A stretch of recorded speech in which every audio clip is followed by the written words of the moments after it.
Hello, this is my collisions reassessment. I chose problem 27 from chapter 10. In a particle of mass m moving at a speed v equals 4/5 the speed of light collides with an identical particle at rest. The two particles react to produce a new particle of mass m and nothing else. What is the speed v of the composite particle? What is the mass m? So,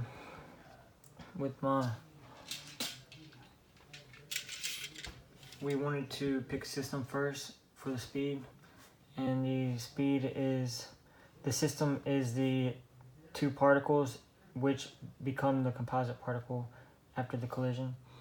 And so I know that the change in momentum is equal to 0 because there's no work done, there's no net force on the system that's acting externally on it. So then I know that the final and initial momentums are equal, and then the initial momentum is the momentum of the particle 1 and particle 2, and the final momentum is the momentum of particle 3. So the momentum of particle 1 is m times 4/5 c, which is the velocity, divided by the square root of 1 minus 4/5 c squared over c squared, because this is the momentum for a particle that's moving close to the speed of light, and that comes out to be 4/3 mc. And then p of particle 2, since it's not moving, it has a speed of 0, so the momentum is 0. And then p of particle 3, it cannot simplify how it is, so we just put that the big M times big V divided by the square root of 1 minus big V squared over c squared.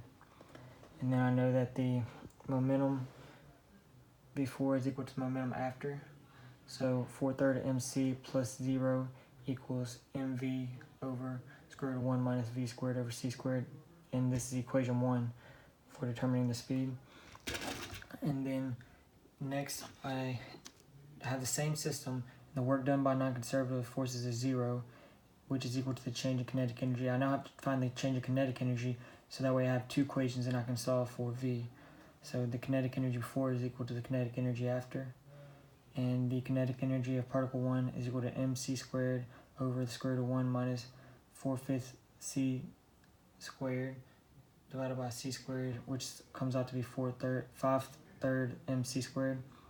And then the energy for particle 2 comes out to be mc squared over the square root of 1 minus 0 squared over c squared, which comes out to be mc squared. And then the energy for particle 3, it doesn't simplify, but we still know what it is. It's big M c squared over the square root of 1 minus big V squared over c squared. And I set the energy of particle 1 plus particle 2 equal to the energy of particle 3, the composite particle. And then 5/3 mc squared plus mc squared equals mc squared over square root of 1 minus v squared over c squared, which comes out to be 8/3 m equal to big M over 1 square root of 1 minus v squared over c squared. So I have those two equations.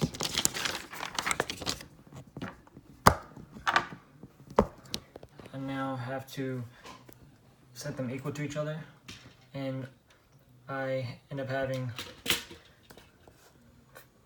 4/3 mc over v equal to 8/3 m. The m's cancel. I multiply the equation by 3, so the v's cancel. And I get 8v is equal to 4c, and v is equal to c over 2, or half the speed of light. And part B, what's the mass m of the composite particle? And then I have equation 2 from earlier, from the energy, using the energy principle. And I just solved for V, so I can plug V in to get the mass. So I get 8/3 m equal to big M over square root of 1 minus big V squared over c squared. And then m is equal to 8m times the square root of 1 minus 0.5 c squared over c squared, which is equal to, over 3, which is equal to 2.3 meters. 2.3 m, 2.3 times the mass of the original particle.